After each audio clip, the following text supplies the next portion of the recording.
જય શ્રી કૃષ્ણ, જય શ્રી વલ્લભ।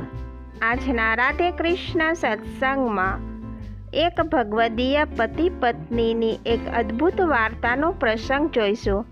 પણ તે પહેલાં આપ રાધે કૃષ્ણ સત્સંગમાં જોડાવા માંગતા હોય તો લાઈક કરજો, શેર કરજો અને સબસ્ક્રાઈબ કરજો, જેથી કરીને આવતા તમામ પ્રસંગો આપના સુધી પહોંચી શકે। શ્રી વિઠ્ઠલેશ પ્રભુના સેવકોમાં કેવા ભાવુક ભગવદીઓ થયા છે તેનું આ એક અસાધારણ દ્રષ્ટાંત છે।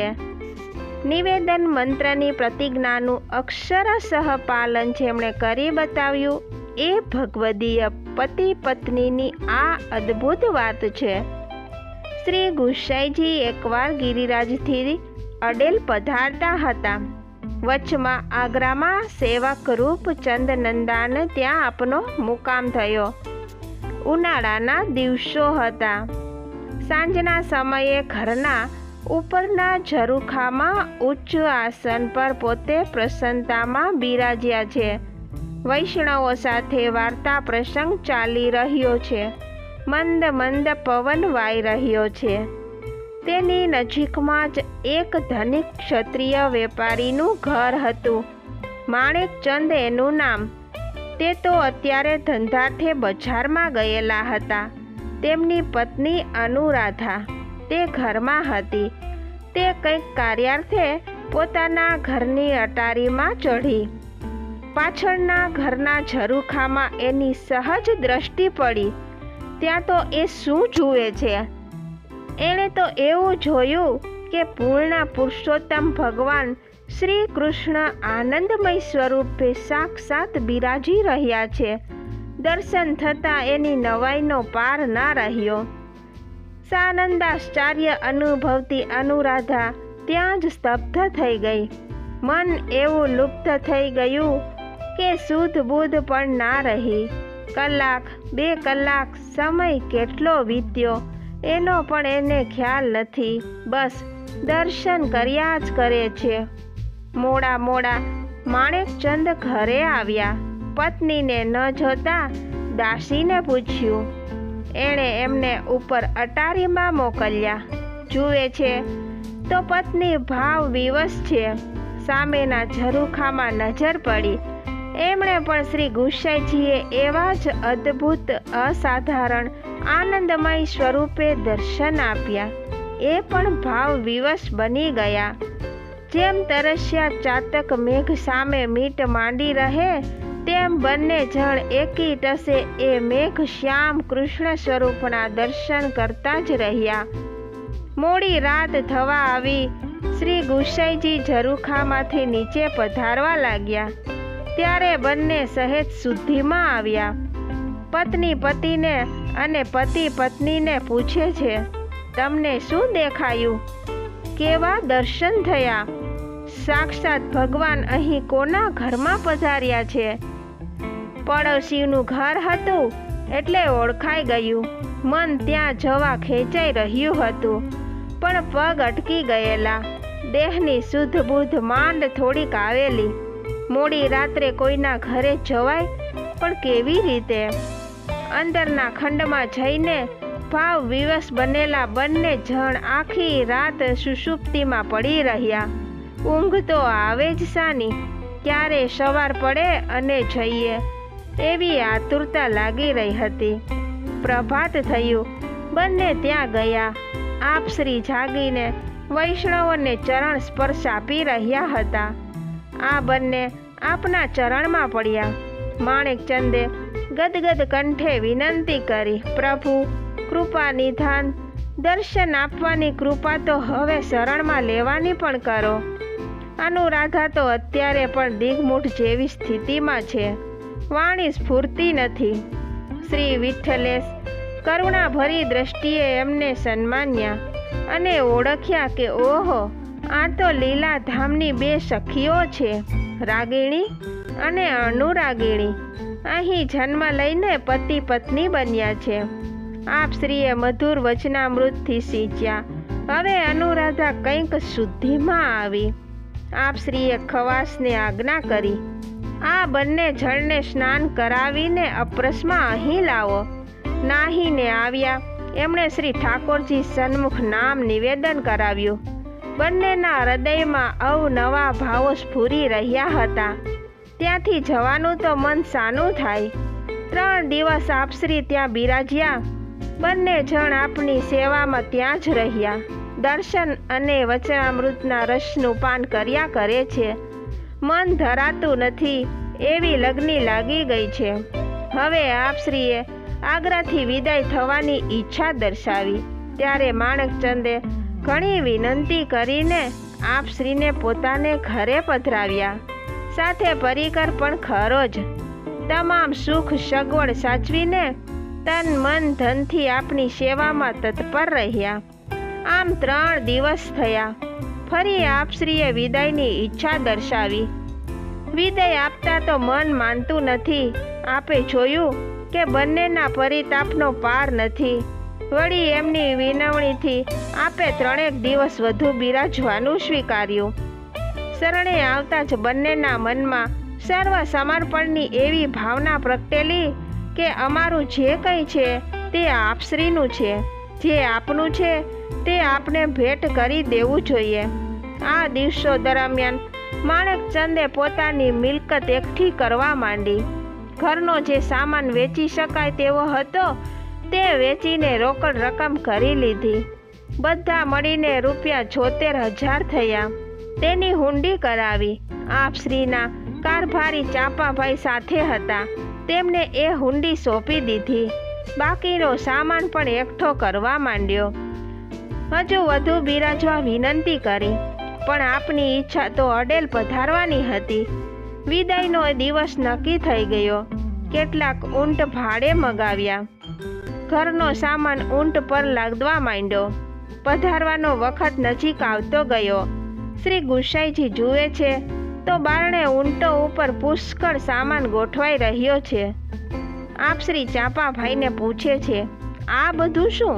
એ કહે છે, મહારાજ, માણેકચંદે આપને સર્વ સમર્પણ કર્યું છે. 74,000ની હુંડી તો મને સોંપી છે.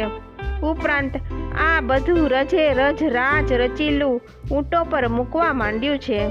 શ્રી ગુસાઈજીએ બંને જણને પોતાની પાસે બોલાવ્યા અને પૂછ્યું, આવું બધું શા માટે? માણેકચંદ વિનંતી કરે છે, પ્રભુ, આ બધું આપનું છે અને આપની સાથે લઈ જવાનું છે. આપશ્રી પૂછે છે, પછી તમે બંને જણ શું કરશો? કૃપાનાથ, અમે બંને પણ આપની સાથે આવીશું. આપના ચરણમાં રહીશું.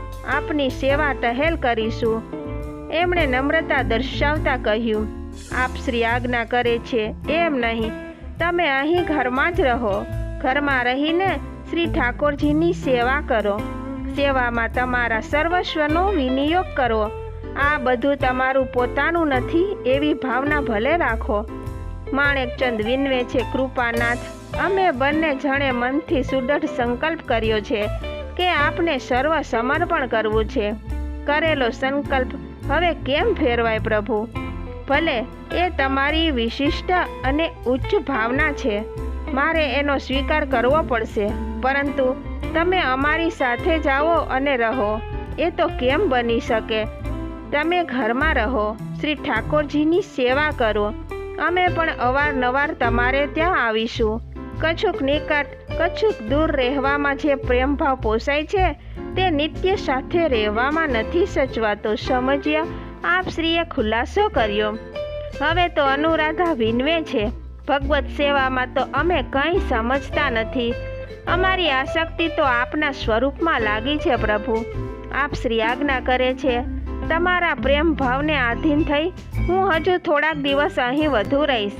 સેવાની રીતભાત શીખવીશ, પછી તો આવડશે ને. વળી ઉમર્યું કે હું તમને શ્રી ઠાકોરજીનું સ્વરૂપ પધરાવી આપું છું. તમને મારામાં આસક્તિ હોય તો એમાં મારા સ્વરૂપની ભાવના કરી શકશો. એમાં તમને મારા દર્શન અને અનુભવ થશે. પણ તમે ઘરમાં જ રહો. માણેકચંદ હાથ જોડીને વિનંતી કરે છે, કૃપાનાથ, આપ આજ્ઞા તો કરો છો, પણ હવે ઘરમાં રહેવાય કેવી રીતે? ઘર ચલાવવા વેપાર ધંધો કરવો પડે. એને માટે મૂડી જોઈએ. પાસે કંઈ જ રાખ્યું નથી. શ્રી ગુસાઈજીએ ચાંપાભાઈને સંબોધીને કહ્યું કે એમની જે હુંડી તમારી પાસે આવી છે તેમાંથી ₹10,000 એમને પાછા આપો. પછી માણેકચંદને આજ્ઞા કરી, તમારે આ રૂપિયા લેવાના જ છે, એમાંથી બધું કરો, વધારે જોઈએ તો મગાવજો. એ વિનવે છે પ્રભુ, આ તો આપનું ઋણ અમારે માથે રહેશે. દેહનો ભરોસો નહીં, ઋણ રહી જાય તો શું થાય? માણેકચંદ મનમાં ઘણો સંકોચ અનુભવી રહ્યા હતા. આપ શ્રી કહે છે ચિંતા ન કરશો, એવું નહીં જ બને, અને બને તો પણ તમને બાધક નહીં થાય. મારી આજ્ઞા તમારે નથી માનવી? માણેકચંદે દંડવત કર્યા. અનુરાધા ગદગદિત થતાં કહી રહી હતી, પ્રભુ, અમે તો અમારું તન મન ધન જીવન આપને સમર્પ્યું છે. હવે આપ જે પ્રકારે વિચારો તે રીતે સર્વસ્વનો અંગીકાર કરજો. આ દેહ પ્રાણ પણ અમારા નથી પ્રભુ, આપના જ છે. પરમ કૃપાળુ શ્રી વિઠ્ઠલેશ આ ઉચ્ચ કોટીના ભગવદીઓના અંતરનો શુદ્ધ ભાવ જોઈને અતિ પ્રસન્ન થયા. મંદ હાસ્ય અને કૃપાભરી દ્રષ્ટિથી સિંચીને એમને અપનાવી લીધા. લાલનનું એક સુંદર સ્વરૂપ પધરાવી આપ્યું. એટલું જ નહીં, આપ સેવા કરી શીખવે શ્રી હરિ, એ ઉક્તિ અનુસાર જાતે સેવા કરીને એમને શીખવતા રહ્યા.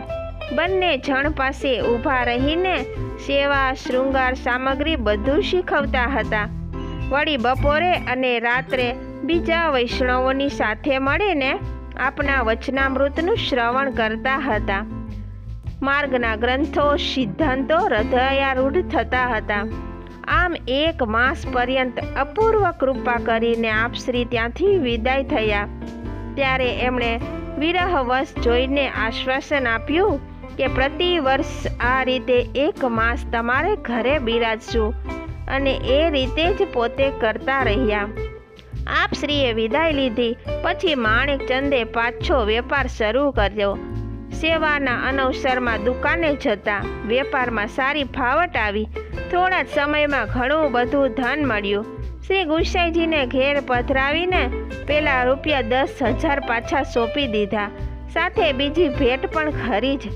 શ્રી ગુસાઈજી પરોક્ષમાં એમની પ્રશંસા કરતા. કોઈ વાર વૈષ્ણવોને કહેતા કે તમે સર્વ સમર્પણ કરનાર રાજા બલિને તો જોયો નથી, પણ આ પતિ પત્નીને જોજો. બલિ રાજાનું સમર્પણ તો મર્યાદા કક્ષાનું હતું, અને આ તો શુદ્ધ પૃષ્ટિ સિદ્ધાંતને અનુસરી રહ્યા છે. આ સમયમાં આવા ભગવદ ભક્તો દુર્લભ છે. શ્રી વિઠ્ઠલેશની એમના પર કેવી કૃપા હશે. એક વખત તો એવું બન્યું કે માણેકચંદે પોતાના પુત્રના લગ્ન પ્રસંગમાં આપ શ્રીને ગોકુલથી આગ્રા પધારેલા. પછી કોઈ કારણસર લગ્નમાં થોડો વિલંબ થયો. એ દરમિયાન ગોકુલ પાછા પધારવા શ્રી ગિરિધરજીનો આગ્રહ ભર્યો પત્ર આવ્યો. છતાં આપશ્રીએ જણાવ્યું કે અહીં લગ્ન પત્યા પછી જ હું આવીશ. જે કાર્ય હોય તે તમે કરી લેજો. ભગવાન ભક્તને આધીન થઈને રહે, એમના સ્નેહને વશ વર્તે છે. એ શાસ્ત્ર વચનો કંઈ ખોટા છે? આવા હતા આ કૃપાપાત્ર આદર્શ ભગવદીઓ, જેમનું હૃદય સદૈવ ભક્તિભાવ ભરિત રહેતું, જેમણે જીવનમાં સર્વ સમર્પણના શ્રેષ્ઠ સિદ્ધાંતને સાકાર કરી બતાવ્યો. તો આ સાથે જ આપણે આજના રાધે કૃષ્ણ સત્સંગને અહીં વિરામ આપીએ. ફરીથી મળીશું નવા પ્રસંગો સાથે. જય શ્રી કૃષ્ણ, જય શ્રી વલ્લભ.